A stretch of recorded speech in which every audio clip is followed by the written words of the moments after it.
Hello guys, welcome back. I'm Mrs. Rachelle Bezuidenhout from Hoërskool Rustenburg, and this is Marley Coetzee, Laila Brits, and Remofilwe Dube. We are doing a lesson today on visual literacy, which is very important because it counts 20 out of the 80 marks for your paper 1. So let's get started. Okay, slideshow. Can you see? No, ma'am. Not yet. Okay. Let's try again. Share.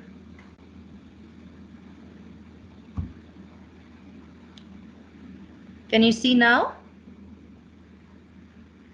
Yes, ma'am. Good. Okay. So visual literacy can be divided into two parts, namely advertisements and cartoons.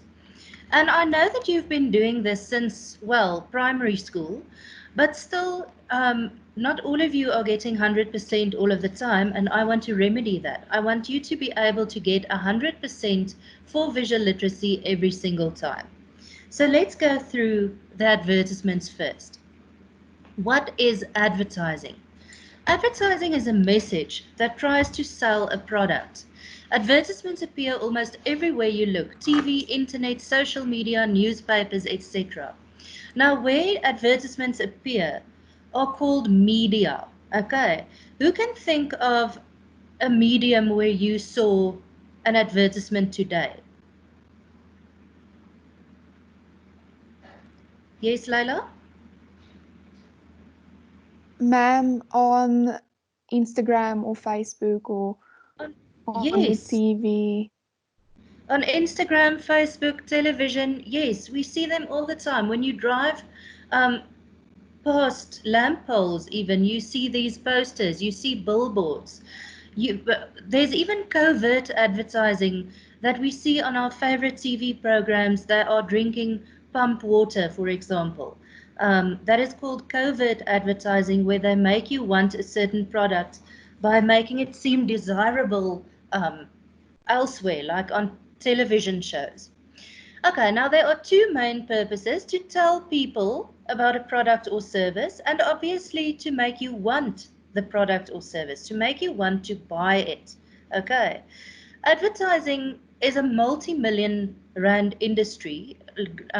Globally, it's a multi-million dollar industry. And people spend money on advertising because they know it returns to them. So it's not always necessarily 100% ethical, the way that people advertise, and we'll get to that a little bit later. Successful advertisements use. Now, people, here are some advertising techniques that I'm going to give you now. Famous people like actors, actresses, models, or athletes. Can you think of a famous person that you've seen endorse a certain product? Yes, we can all remember at some point or another that we thought, wow, this actress, does she need money? Why is she selling this skincare brand now or whatever? Hey. Okay, now the most important thing is that advertisements play on human needs, emotions, and desires. We all have certain needs and certain feelings and certain things that we want. Hey, like fear. You know, there's advertisements for life insurance where they say to you, make sure your loved ones are looked after, and they have these little children crying because their parent didn't make provision for them for after their death. Hey, the need for status, for example, fancy cars, saying yes, it's very safe, etc., to drive it, but it makes you look as though you are of a certain status. Then the human need of hunger, for example. Have you noticed how certain takeaway places advertisements only come up during the time that we want to eat, during lunchtime and dinner time? Um, and then it just makes it seem so much more appealing. Okay. Then humor. Dube, can you think of any advertisements that use humor? I know Nando's, they tend Yes. to use a lot of humor, and Yes. I think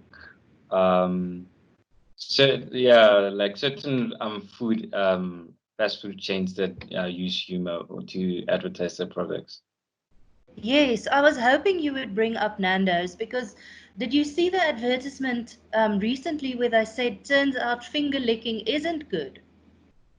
Yes, With ma'am. yes, the play on words where they are effectively mocking KFC's slogan as well as playing on a recent event, namely COVID-19. Hey, people, certain advertisements are embedded in our collective memory. Hey, like um, years ago, there was this Vodacom advertisement where the guy said "Yebo Gogo," and people still say that even today. It's been years and years. Oh, okay. So, certain advertisements use humor, others use other factors like annoying you.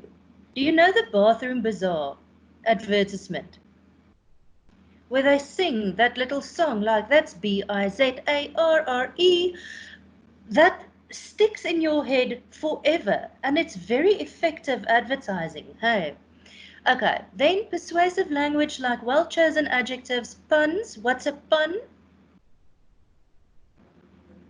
Do you know what a pun is, guys?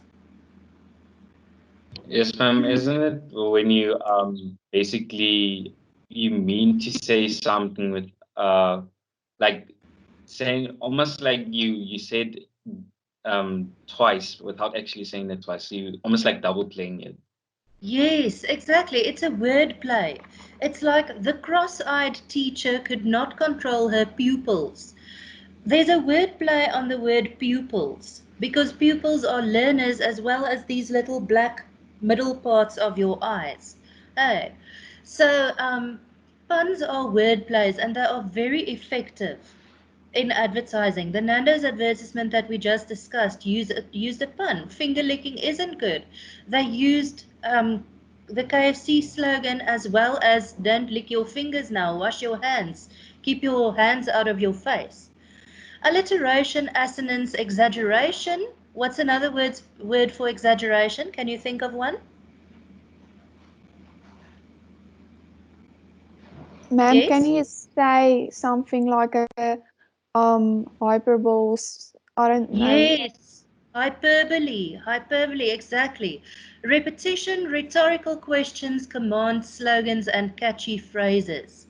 Okay, then advertisements also use visual effects like eye-catching headlines, pictures, photographs, cartoons, posters, and cleverly designed graphics, including fonts and colors. People, now there are two ways to go basically. You can make a very busy advertisement that is very eye-catching, or you can use white space. In other words, not fill the whole page.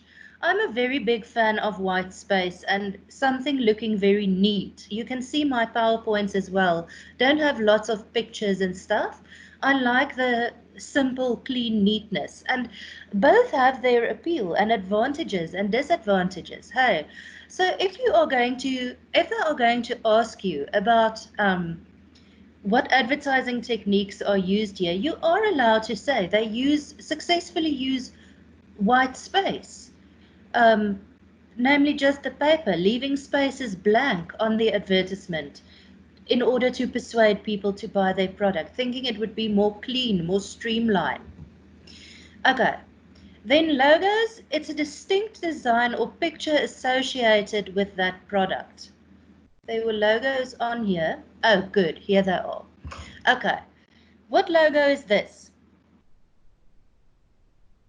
What product's logo is this? Ma'am, that's KFC. Yes. And this one? It's Puma. Yes. People, do you see how effective these logos are? You can recognize them anywhere. There was this study not too long ago about babies, and by the time that they reach 3 or 4 years old, how many logos they can effectively recognize. Hey. Okay, slogans, a catchy phrase or words associated with that product. if you look at this one over here, what is that? What product is this one? The first one, the little apple. Yes, Apple. Hey, this one? Nike. Nike, yes. Okay, KFC we've already had. What is this little M and I'm loving it? McDonald's. McDonald's. Okay, this one is cheating because it has the brand name on there. Coca-Cola, open happiness. L'Oreal, because you're worth it. People, we know these slogans. If I tell you people with a taste for life, what restaurant chain does that make you think of? Exactly. People, we know these logos and these slogans. They are imprinted in our memories and we will probably never forget them. This is how effective advertising works. Okay, so logos and slogans are part of advertising techniques. Now, if you need to come up with your own advertisement in a shorter transactional writing piece, you need to know the ADA principle. You also need to know that people who design advertisements professionally, the advertisements you get in your papers, also use these principles. First, attention. You must grab the attention. How do you do that? With the advertising techniques we just discussed.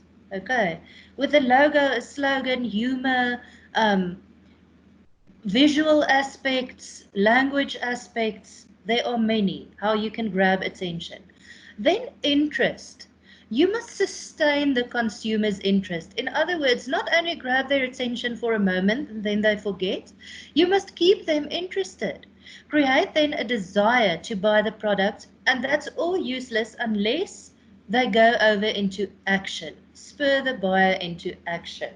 Okay, so what you want is to create this desire in people for your product and then make them go out and buy that takeaway or buy that new jean or whatever. And the more effective the advertisement is, the greater action it will have as a result.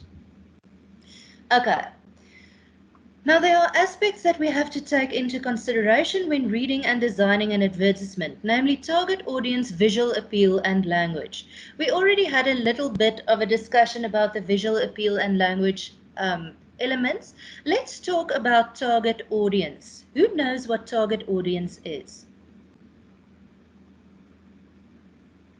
Yes, Marley? Ma'am, it's the audience you intend to hear the message you want to send. Exactly. You must aim your advertisement at a specific audience.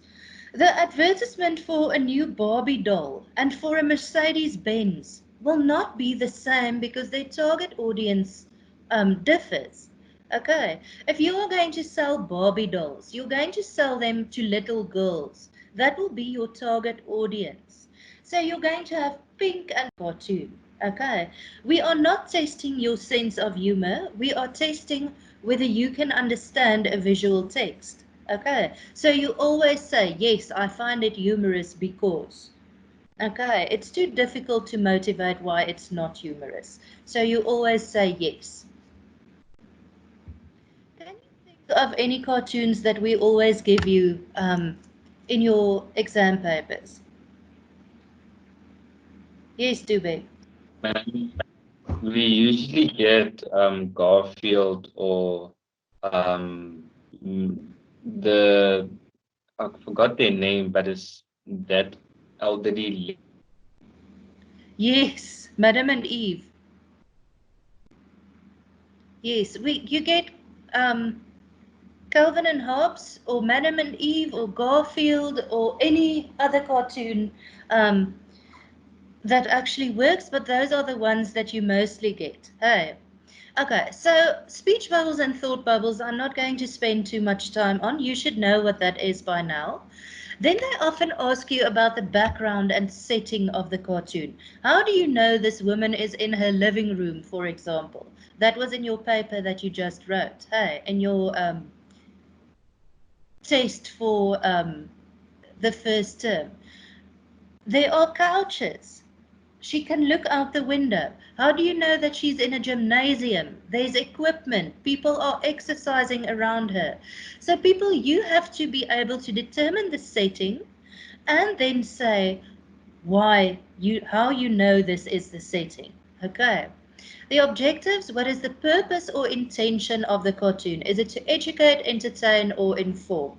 Mostly it's to entertain, but it's also the fact that it's oftentimes critique on current situations or political situations. It's also to inform and educate a little bit, hey?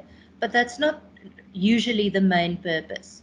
But you know those cartoons that you get in your allo textbooks? You know the ones I'm talking about, where the two people are talking to each other and they are supposed to educate you, hey? Okay, now let's talk about facial expression. When they ask you, how do you know what this person is feeling? You can't just say their facial expression. Or they could ask you, how do you know this person is feeling scared or afraid? You can't just say because of their facial expression. You have to say what specifically about their facial expression tells you that they are feeling that emotion. Okay, so big eyes can indicate surprise. Do you know what the word amiable means?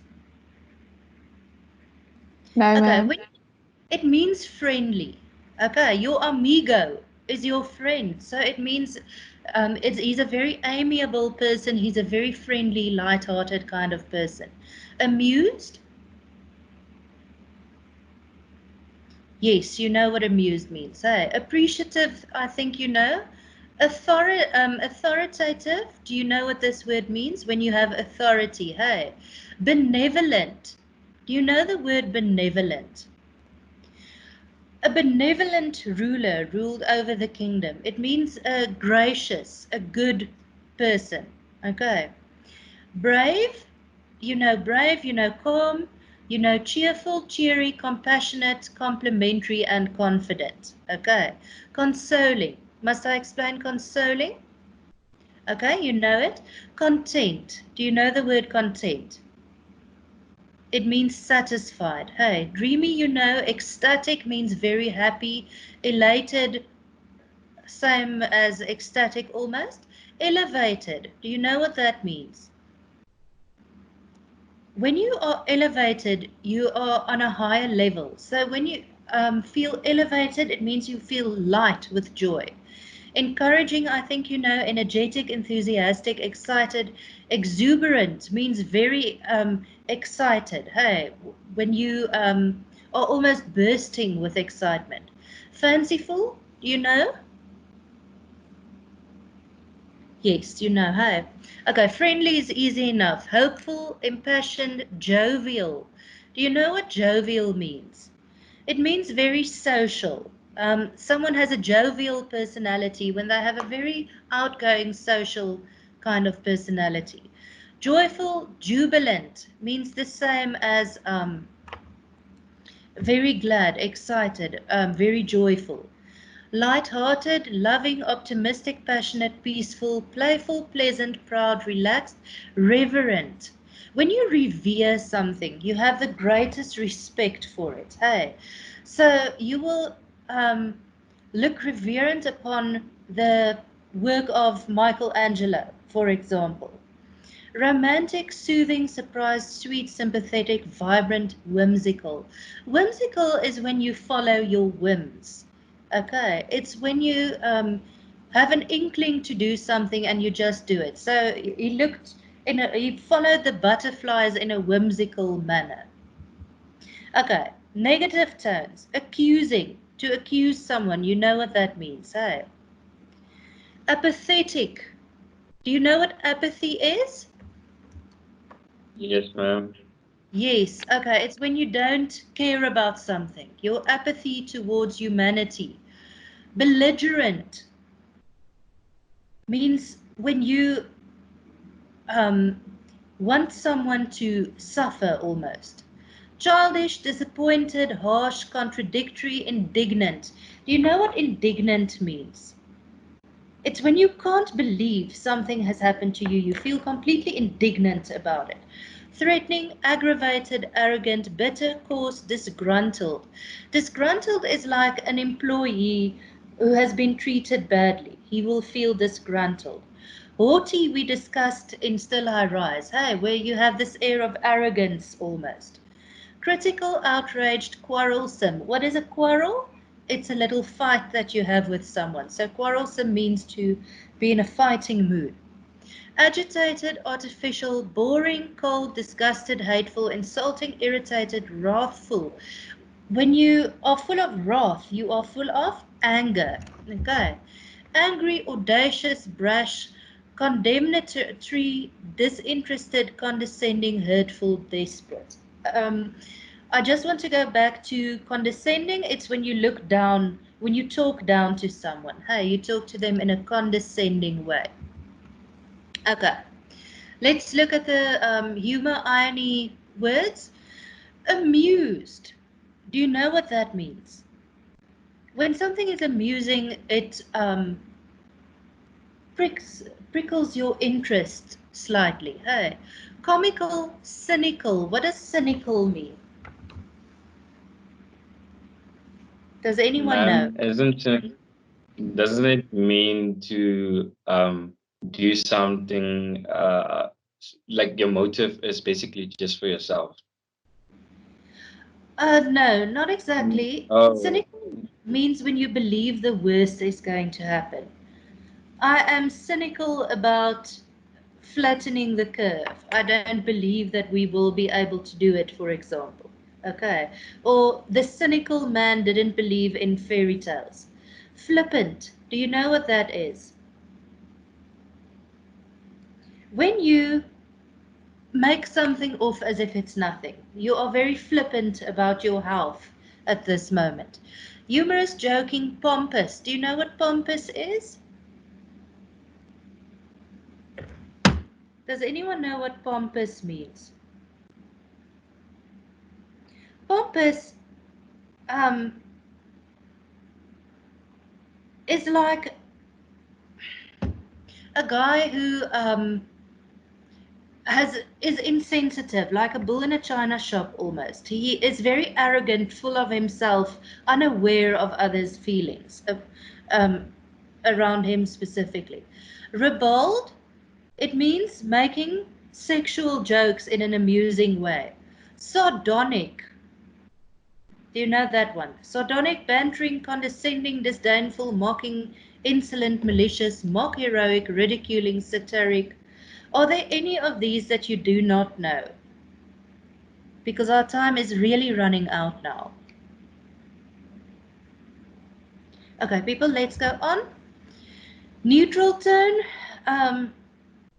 Let's quickly have a look about the ones that we do not necessarily know.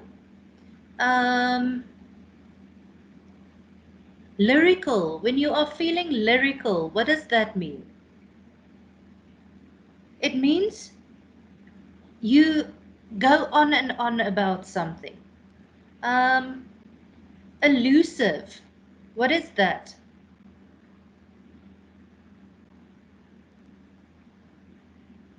Okay, it's when you can't exactly pinpoint something. Callous means to not care about something. Okay, people, let us